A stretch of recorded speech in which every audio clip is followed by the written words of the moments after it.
Welcome back to GRF अड्डा। कैसे आप सभी लोग? Good afternoon everyone.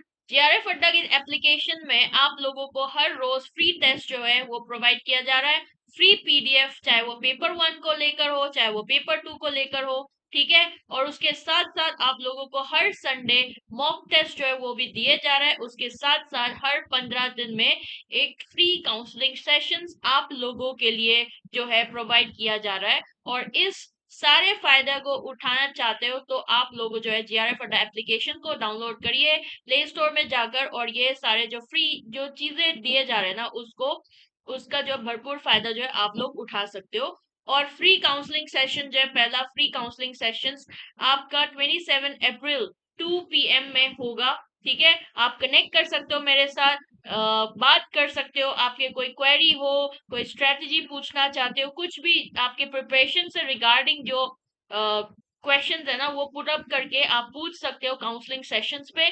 इसलिए इस टाइम को नोट करिए, 27 अप्रैल 2 PM।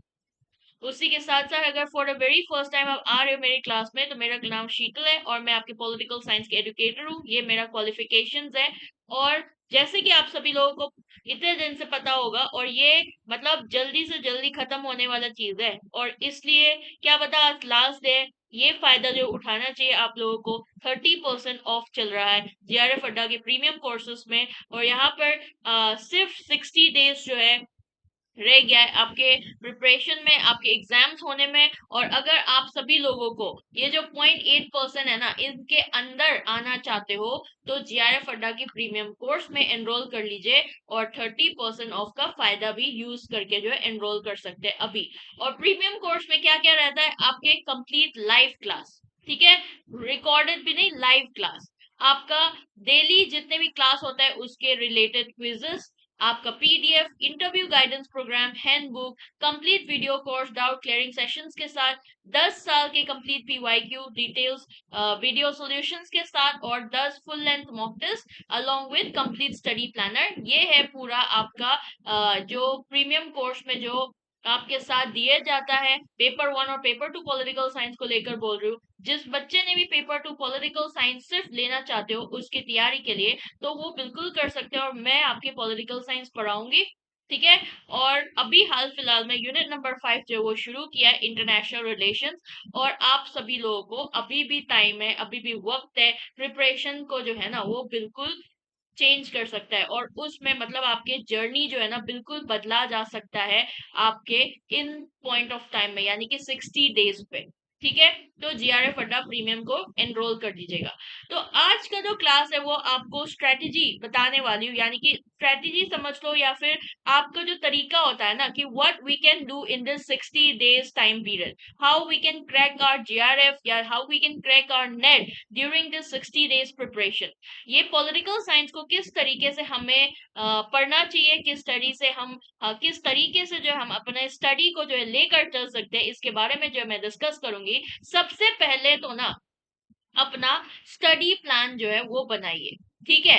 एक अगर आपका एक स्ट्रक्चर्ड स्केड्यूल रखेंगे ना, और जब आप इनरोल हो जाता है आपके प्रीमियम कोर्स के साथ, तो वहां पर एक स्ट्रक्चर फॉर्म में स्टडी होता है आपका, ठीक है। डिसिप्लिन वाइज स्टडी होता है कि ये टॉपिक आज पढ़ेंगे, ये टॉपिक आज पढ़ेंगे, इसको इतने टाइम पीरियड में खत्म करना, इसके साथ पीडीएफ पढ़ना, इस तरीके से एक स्ट्रक्चर फॉर्मेट में चलता है, ठीक है। पढ़ने के बाद फिर क्वेश्चन सॉल्व करना, समझ में नहीं आया तो डाउट्स पूछ लिया, इस तरीके से स्ट्रक्चर्ड कोर्स में जो है स्टडी किया जाता है। बट अगर आप सेल्फ स्टडी वाले हो तो आप भी बिल्कुल कर सकते हैं इस तरीके से, अपना स्केड्यूल बनाइए और उसके साथ तैयारी जो है शुरू करिए। सबसे पहले ना आप लोगों को क्या करना चाहिए, सिलेबस निकालो। और आप जब ऐसे आप लोगों को जब जो है ना पीवाईक्यू सॉल्व करेंगे, या फिर कोई भी ऐसे आप सिलेबस उठा के देखोगे ना, जब पीवाईक्यू सॉल्व करोगे तो पता चलेगा कि कौन कौन सा ऐसा टॉपिक है जिस पर आपको ज्यादा फोकस करने की जरूरत है, जो हर साल जो है रिपीटेड पीवाईक्यू जो है पूछा जाता है उस टॉपिक से। तो ऐसे टॉपिक्स पे फोकस करिए, कंसंट्रेट करिए कुछ ऐसे फंडामेंटल थ्योरी सिस्टम्स को लेकर, ठीक है। जैसे आप लोगों को पता होगा कि कंपैरेटिव पॉलिटिक्स को लेकर हम बात करते हैं तो आपकी रिजीम्स थ्योरी, इलिट थ्योरी हो गया, कॉन्स्टिट्यूशनलिज्म, उसमें कॉन्स्टिट्यूशन और कॉन्स्टिट्यूशनलिज्म को लेकर, यानी कि आपके first past the post system, alternative voting system, आपके सिंगल ट्रांसफरेबल वोट, मेजोरिटेरियन, ये इन चीज को लेकर सवाल आ जाता है ना। आपके पॉलिटिकल पार्टीज इलेक्शंस को लेकर सवाल आता है, इंटरनेशनल रिलेशंस में हमेशा आपके अप्रोचेस को लेकर सवाल आता है, चाहे वो आपकी पॉलिटिकल इकोनॉमी अप्रोच हो, चाहे आपकी पॉलिटिकल कल्चर अप्रोच हो, है ना, या फिर आपके जो ये इंटरनेशनल रिलेशंस पे जो क्या है आपका रिफ्लेक्टिव अप्रोच, रैशनल अप्रोच, जैसे कि आपके रैशनल में क्या आएगा, आपके idealism, realism, neo realism, liberalism, neo liberalism, इन इन चीजों से रिलेटेड आपके सवाल आता है, या फिर आपके पोस्ट मार्क्सिज्म, आपका स्ट्रक्चरल मार्क्सिज्म भी बोला जाता है ना,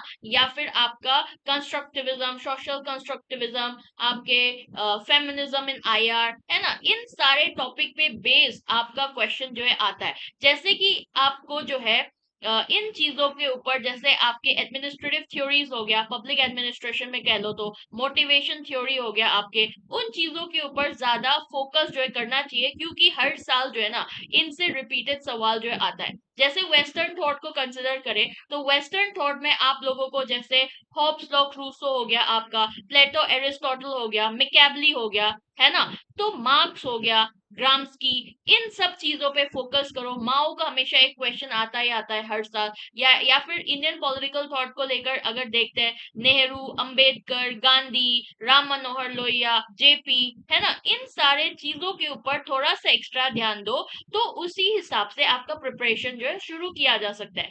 बाकी आपका जो रिसोर्सेस है, अगर आप फ्री मतलब सेल्फ स्टडी वाले बच्चे हो तो आप बहुत सारे रिसोर्सेस अवेलेबल है, बहुत सारे यूट्यूब की क्लासेस जो है वो हो रखा है ना, या फिर और भी बाकी वेबसाइट पे भी जाकर आप चेक कर सकते हो, बहुत भरपूर अवेलेबल है आपके सोर्सेस, है ना। चाहे वो आपके लेक्चर्स हो, आपके बुक्स हो, बुक्स पे भी मैंने बता रखा है आप लोगों को कि कौन सा बुक्स पढ़ना चाहिए, उसका भी प्लेलिस्ट में मैं डाल दूंगी लिंक, ठीक है। तो उस लिंक को क्लिक करके जो है प्लेलिस्ट पे जाकर देख सकते हो कि कौन कौन सा बुक जो है आप रेफरेंस के तौर पर पढ़ सकते हैं। उसके साथ साथ अपने प्रोग्रेस को रिव्यू करना वो सबसे इम्पोर्टेंट चीज है। ये नहीं कि आप पढ़ रहे हो बस पढ़े जा रहे हो, अपने प्रोग्रेस को भी रिव्यू करना जरूरी है कि आप कहाँ पर स्टैंड आउट कर रहे हो, कितने टाइम पे कितना टारगेट जो है वो कंप्लीट कर लिया, कितना अचीव कर लिया, ये भी देखना बहुत कंपलसरी है। इसी तरीके से फर्स्ट फेज जो है ना इस तरीके से कंप्लीट करा जा सकता है।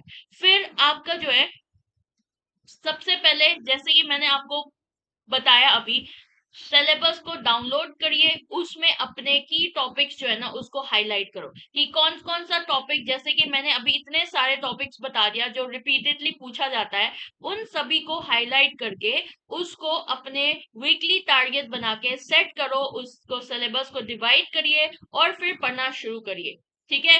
तो आप जब पढ़ोगे ना तब एक एक टॉपिक जो है रोज ऐसे कवर होगा, ठीक है। तो इसी तरीके से अपने स्टडी प्लान जो है बनाना चाहिए। सबसे पहले तो स्केड्यूल बनाओ और पढ़ना शुरू करो, मेजरली वही चीज होना चाहिए, ठीक है। और उसके बाद जब आपका फंडामेंटल्स जो है क्लियर हो जाता है, फाउंडेशन जो है वो क्लियर होता है ना, तो आप सभी लोगों को क्या करना है, मॉक टेस्ट करना शुरू करना है। मॉक टेस्ट जो आपके इवन जीआरएफ अड्डा एप्लीकेशन में फ्री ऑफ कॉस्ट अभी अवेलेबल है, वो भी मॉक टेस्ट दे सकते हो, या फिर और भी बहुत सारे अलग अलग आपके बुक्स भी अवेलेबल है, आपके अलग अलग वेबसाइट्स में भी फ्री मॉक टेस्ट अवेलेबल है ना। उस मॉक टेस्ट को उठाकर मॉक टेस्ट सॉल्व करिए, और सिर्फ सॉल्व करने से कोई फायदा नहीं मिलने वाली, क्योंकि आप बस सॉल्व करने से ना बस क्वेश्चन को रीड करके जा रहे हो। एनालाइज करो, वही बेस्ट तरीका है, ठीक है। जब आप एनालाइज करोगे ना मॉक टेस्ट को, उसके बाद जो है आपको पता चलेगा कि आपका मिस्टेक जो है वो कहाँ पर है, ठीक है, कहाँ पर आप जो है दोबारा से कौन सा टॉपिक पढ़ने की जरूरत है, कि कौन सा टॉपिक को इन डेप्थ पढ़ने की जरूरत है, या फिर कौन सा बुक्स को हम मेरे को जो है फोकस करके पढ़ना चाहिए, किस टॉपिक के ऊपर जो है एनालाइज करने की ज्यादा जरूरत है। ये सारे चीज जो है आपको पता चलेगा जब आप मॉक टेस्ट सॉल्व करोगे, ठीक है। तो मॉक टेस्ट सॉल्व करना बहुत जरूरी है, और मॉक टेस्ट को अब कितने, आपका फ्रीक्वेंसी लेवल जो है कितना होना चाहिए मॉक टेस्ट सॉल्व करने का, एटलीस्ट 2 या 3 दिन के अंदर एक मॉक टेस्ट तो आपको सॉल्व करना ही करना चाहिए। ठीक है, ये जरूरी है आपके, जब टारगेट कर रहे हो कि 2 महीने के अंदर अंदर मुझे जीआरएफ निकालना है। तो फिर उसके बाद आप जब जो फंडामेंटल्स आपने बना दिया, जो फाउंडेशन आपने बना दिया, जिस टॉपिक को आपने हाईलाइट करके पढ़ना शुरू किया ना, उसका आप लोगों को जो है ना उन टॉपिक्स के ऊपर ज्यादा फोकस करना है, क्योंकि वही से बार बार जो है क्वेश्चन आता है, इसीलिए उन टॉपिक्स के ऊपर ज्यादा फोकस करके पढ़ना है। जैसे कि मैं हमेशा बोलती हूँ, 10 यूनिट है तो 10 में से 8 यूनिट ऐसा करना है कि आप लोगों को ना कहीं से भी क्वेश्चन आए आप सॉल्व कर पाए, उसके यूनिट से क्वेश्चन जो है बिल्कुल कर पाए। इस तरीके से आपको प्रिपरेशन जो है टारगेट करना चाहिए। उसके साथ साथ शॉर्ट नोट्स बनाना बहुत जरूरी है, क्योंकि शॉर्ट नोट जो है बाद में कुछ 2-3 दिन रह गए आपके एग्जाम्स के, उसमें क्विक रिविजन करने के लिए है ना, जैसे कि की थिंकर्स, जैसे कि मैंने आपको बोला कि उस दिन मैंने भी एक एग्जाम्पल देकर भी बोला था, अभी भी मैं बोलूंगी, जैसे आपको पॉलिटिकल इकोनॉमी अप्रोच पढ़ रहे तो उसमें स्मिथ, एडम स्मिथ लिख लिया, नीचे डेविड रिकार्डो लिख लिया, एडम स्मिथ का थ्योरी इनविजिबल हैंड थ्योरी लिख लिया, उनका बुक वेल्थ ऑफ नेशन 1776 वो लिख लिया। उसके अलावा आपको डेविड रिकार्डो का जो आपका 3 थ्योरीज है उसको लिखना है। ठीक है, और उसको जो है उनका बुक्स भी लिख दो डेविड रिकार्डो का। इस तरीके से आपका शॉर्ट नोट्स जो है वो बन जाएगा थिंकर्स के अकॉर्डिंगली। लाइकवाइज बाकी थिंकर्स के भी ऐसा बनेगा। ठीक है, और it's not only about thinkers, आप जो टॉपिक पढ़ रहे हो ना उसका शॉर्ट नोट भी इसी तरीके से पढ़ सकते हो। या फिर आप जब पॉलिटिकल आपके ये क्या बोलता है आपका इंडियन पॉलिटी पढ़ते हो, उसमें बहुत ज्यादा फैक्चुअल दिया रहता है। तो जैसे आपको लिखना है 1909 वाला जो इंडियन काउंसिल एक्ट है, गवर्नमेंट ऑफ इंडिया एक्ट है, ठीक है, 1909 वाला, तो उसमें जो है आपको क्या करना चाहिए, उसके अंदर क्या क्या रिकमेंडेशंस किया गया है, ठीक है, और उस एक्ट का नाम क्या है, इसको लिख लो। इस तरीके से डेट्स के साथ आपको जो है टॉपिक रिविजन जो है वो हो जाएगा। थ्योरीज का भी आपको शॉर्ट नोट जो है इस तरीके से बना सकते हो। तो अगर आप इसी तरीके से फोकस करके चलोगे, शॉर्ट नोट्स बनाओगे, रिवाइज फिर से करोगे, तो आपको एग्जाम निकालने से ना कोई नहीं रोक सकता। ठीक है, और लास्ट में आपको अगर यूजीसी नेट पे सक्सेस पाना चाहते हो तो आपको सब फोकस करना, एंड मोमेंट पे किस चीज के ऊपर फोकस करना चाहिए, आपको फोकस करना चाहिए करंट अफेयर्स के ऊपर भी। ठीक है, एक तो आपने करंट अफेयर्स को जो है ना, जैसे कि आईआर का करंट अफेयर्स हो गया, आपकी इंडियन पॉलिटिक्स को लेकर करंट अफेयर्स हो गया, क्योंकि ये बहुत पूछता है, और ये ऐसे क्वेश्चन है जो आप लोगों को ना मतलब सही हो गया तो सही हो गया, आपका मार्क्स मिलेगा, नहीं हुआ तो सीधा कट। और अभी जिस हिसाब से पॉलिटिकल साइंस के कट ऑफ चल रहा है ना, उस हिसाब से तो कुछ भी छोड़कर नहीं जाना चाहिए, करंट अफेयर्स भी करना जरूरी है। ठीक है, तो आईआर और इंडियन पॉलिटिक्स को लेकर करंट अफेयर्स जो है वो करो, वो जरूरी है। उसके साथ साथ कंसिस्टेंट स्टडी तो ऑब्वियसली जरूरत है। जब आप रोज पढ़ते हो बट 2-3 दिन आपने पढ़ाई छोड़ दिया ना, तो आपका प्रिपरेशन जो है ना वो जीरो से फिर शुरू होगा। ठीक है, तो वहां पर गैप जो है वो आ गया, तो इसीलिए कंसिस्टेंट स्टडी जो है वो बहुत जरूरी है, गैप नहीं आना है। बस 6 महीने देकर देखो आपका एग्जाम जो है वो क्यों नहीं निकलेगा, है ना। अभी भी टाइम है, जिसका आपका जो बेस क्लियर है, 2 महीने में भी ना जीआरएफ पॉसिबल है।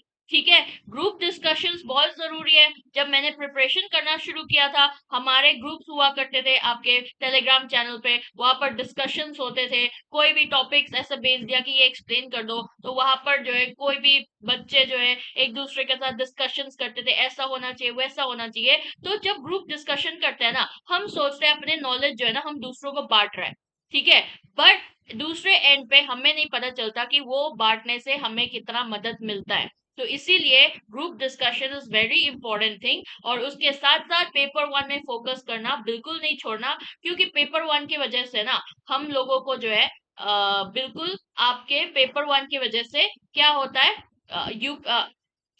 यूपीएससी बोल रहे हो सब, क्योंकि यूपीएससी दिखाई दे रहा है ना यहाँ पे, यूपीएससी लिख दिया ना मैंने। तो मैं बोल रही पेपर वन की वजह से जीआरएफ जो है ना वो निकलवाता है, क्योंकि आपका पेपर वन में एटलीस्ट अराउंड 50 में से 40 क्वेश्चन जो है वो करेक्ट करना भी बिल्कुल जरूरत है। इसीलिए पेपर वन को भी टारगेट करना बहुत जरूरी है। This was all about today session. उसके साथ साथ 60 डेज का ऑफलाइन क्रैश कोर्स जो है पेपर 1 को लेकर चल रहा है, उसे 3 दिन का फ्री डेमो सेशन जो है ना, वो आपके इसमें प्रोवाइड किया जा रहा है। 50% ऑफ जो है, फ्लैट 50% ऑफ चल रहा है ऑफलाइन कोर्सेज में। और कोई भी डिटेल क्वेरी हो तो नीचे दिए हुए जो नंबर है इसमें कॉल करके जरूर क्वेरी पूछ सकता है। और बाकी आप लोग Telegram channel UGC NET political science by JRF Adda को ज्वाइन करिए। और this was about today's session. Thank you so much for watching. Bye bye, take care.